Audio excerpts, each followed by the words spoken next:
Time rarely feels urgent when we have plenty of it. It feels wide, forgiving. A day begins quietly. It ends quietly too.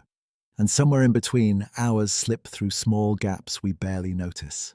We tell ourselves we are resting, or preparing, or just taking a short break. But the breaks stretch, the plans wait, and the day closes without protest. Nothing feels wrong at first. Life continues. Tomorrow is always available. Until one day, we look back and realize many tomorrows were already used. This is not a warning. It is simply how time moves.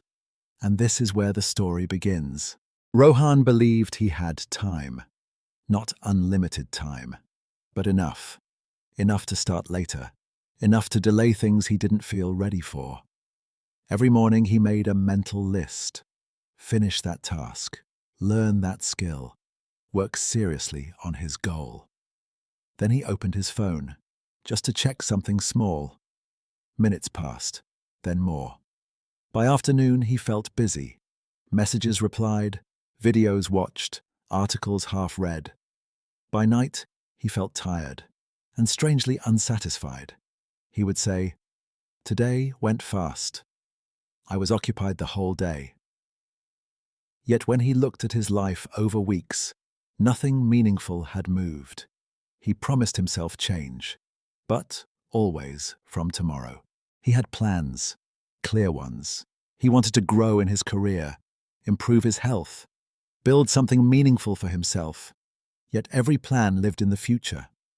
"I'll start when things settle. After this phase. Once I have more time." Time never arrived the way he imagined. One evening, Rohan received a message from an old colleague, someone he had worked with years ago. They were hiring for a role Rohan had once dreamed of.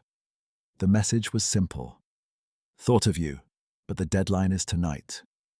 Rohan opened the details, read them slowly. The skills required were familiar.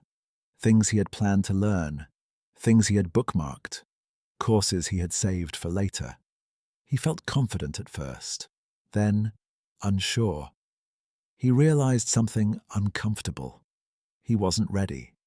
Not because he wasn't capable, but because he had delayed preparing for years. He closed the message without replying. That night he sat quietly, phone in hand, scrolling again. But it didn't feel the same. For the first time, he noticed how easily hours slipped away, how often he traded progress for comfort. He remembered all the times he said, "I'll do it tomorrow." Tomorrow had arrived many times. He just hadn't used it. The next morning, nothing dramatic changed. His habits didn't disappear. His distractions were still there. But his awareness had shifted. He began noticing the cost of delay. Not money, not failure, but missed readiness. That day, instead of planning a big turnaround, he chose one small action. He opened a document, worked for 15 minutes, then stopped.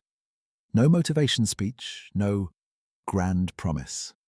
Just action. The next day, he repeated it. Some days he skipped, some days he didn't. But slowly, time started to feel different. Less endless. More valuable. Weeks passed. Rohan no longer waited for the perfect mood. He began working even when he didn't feel like it. Not intensely, just consistently. He still rested, still scrolled sometimes. But now it was a choice, not an escape. One evening he saw another job posting. Similar to the first one. This time he didn't hesitate. He applied. Not because he was perfect, but because he was prepared enough. Whether he got the role or not didn't matter anymore. Something else had changed. He had stopped wasting time waiting to become ready. As you listen to this story, pause for a moment. Think about something you keep postponing. Not because it's impossible, but because you believe there is still plenty of time. Ask yourself gently, if the opportunity came today, would you be ready? Time doesn't take anything away. It simply moves forward. What we do while it moves decides everything. You don't need to fix your life today. Just stop giving your best moments to things that don't matter, because time, once wasted, never comes back.